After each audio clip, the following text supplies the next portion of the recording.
Merancang dan mengelola jasa di Netflix memerlukan pendekatan strategis yang mencakup pengembangan layanan, pengalaman pelanggan, teknologi, dan konten.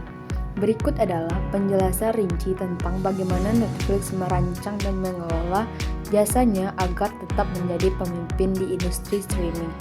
Yang pertama, perancangan jasa Netflix.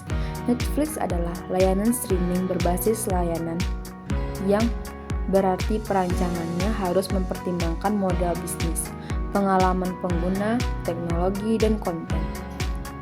A. Modal bisnis langganan. Netflix menggunakan modal bisnis SVOD, Subscription Video on Demand, yang artinya pelanggan membayar biaya bulanan untuk mengakses seluruh katalog tanpa batasan. Yaitu ada paket langganan. Netflix merancang berbagai paket langganan berdasarkan harga dan fitur. Basic dengan iklan, harga lebih murah tanpa ada iklan. Basic, resolusi 720p, satu perangkat. Standar, resolusi 1080p, dua perangkat. Premium, resolusi 4000, empat perangkat. Kualitas audio lebih baik. Yang kedua, strategi harga. Netflix menerapkan harga berbasis wilayah agar lebih kompetitif di berbagai negara. Selain itu, mereka sering menguji coba harga untuk melihat daya beli pelanggan.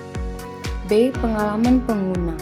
Pengalaman pengguna adalah kunci kesuksesan Netflix. Perancangannya melibatkan: yang pertama, antarmuka yang mudah digunakan. Navigasi sederhana dan responsif di berbagai perangkat TV, ponsel, tablet, PC. Tersedia fitur lanjutkan menonton dan daftar sayang untuk memudahkan akses. Mode gelap atau terang dan tata letak yang fleksibel. Yang kedua, rekomendasi konten berbasis AI. Netflix menggunakan machine learning untuk memberikan rekomendasi yang personal. Algoritma mempelajari kebiasaan menonton, waktu menonton, dan preferensi genre.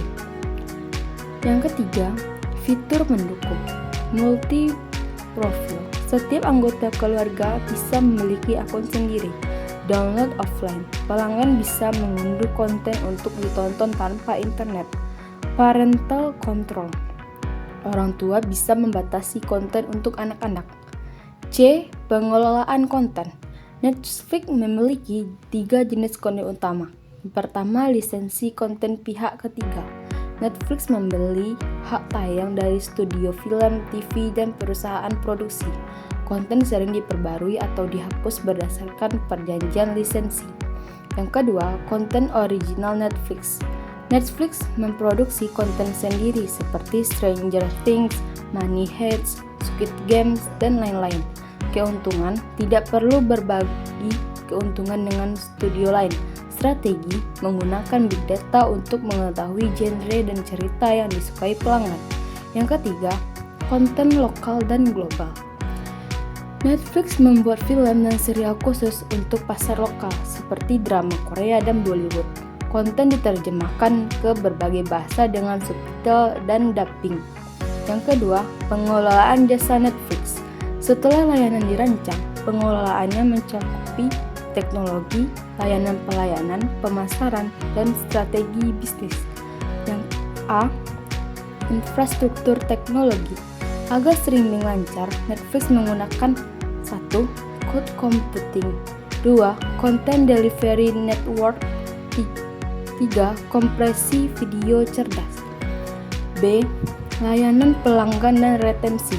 Netflix memastikan pengalaman pengguna tetap memuaskan dengan 1. Customer support 24/7, 2. Menganalisis churn rate, 3. Uji coba fitur baru. Yang C. Strategi pemasaran dan monetisasi. Untuk terus berkembang, Netflix mengelola jasanya dengan strategi pemasaran yang cerdas. Yang pertama, kampanye digital berbasis data, kemitraan strategis, diversifikasi pendapatan. Kesimpulannya, Netflix berhasil merancang dan mengelola jasa dengan inovasi teknologi, personalisasi konten, dan strategi bisnis yang kuat. kasih.